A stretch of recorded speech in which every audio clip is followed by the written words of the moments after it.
Hey BookTube, what's up? So I've missed another Friday Reads video. I apologize. It's been a very busy week. Today's Saturday, and it started last Saturday. I had to take my mom in for a COVID test. Not because any symptoms or anything. No one's sick, but she was going to be having eye surgery this Monday.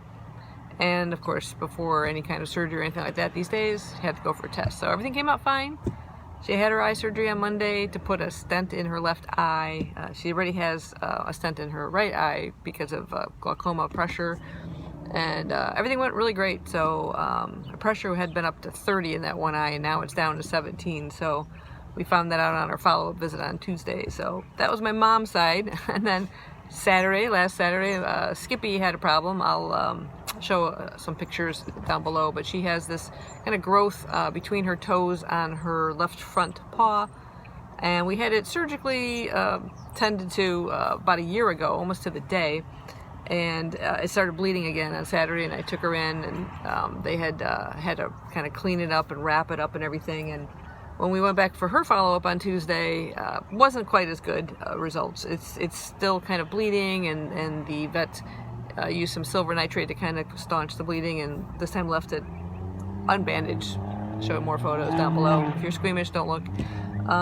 But the only way to really get rid of that is to remove the whole thing, which would actually have to remove her two toes because of where it's situated, which obviously we're not going to do that.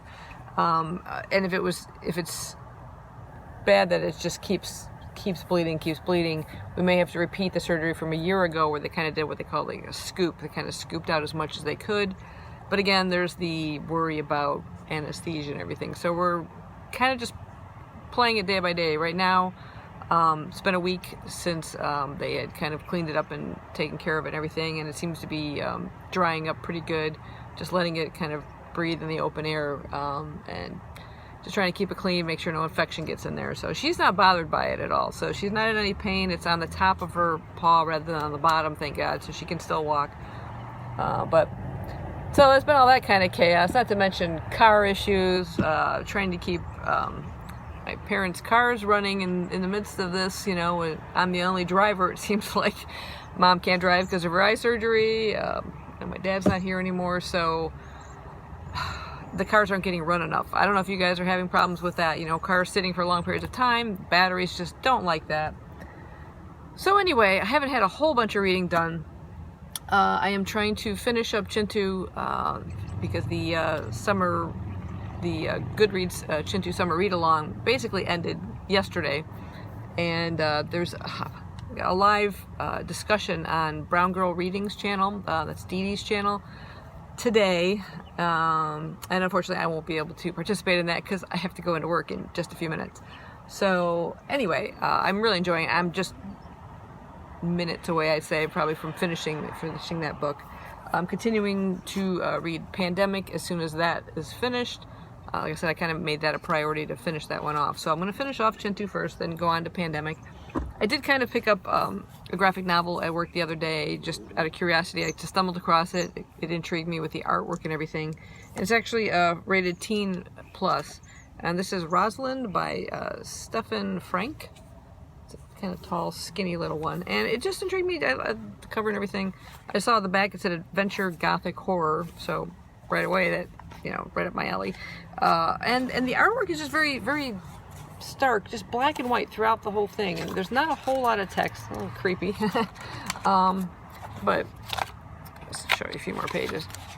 So yeah, it kind of piqued my interest. I'll just read the back a little bit here for you. It just says, Abram and Sarah Van Helsing had always dreamt of a normal life for their young daughters Rosalind and Bernice, but the family could never escape its mysterious and tormented history. In the winter of 1915, the vampires came with the first snow, and for Rosalind, nothing would ever be the same. Sounds great. It was a big failure, a big disappointment. As much as I liked just the real simplicity of the artwork, there's just no story. There's no completion. Rosalind's very close to her sister Bernice. She almost treats her like a doll. Something happens to the parents, and a monster comes and takes Bernice.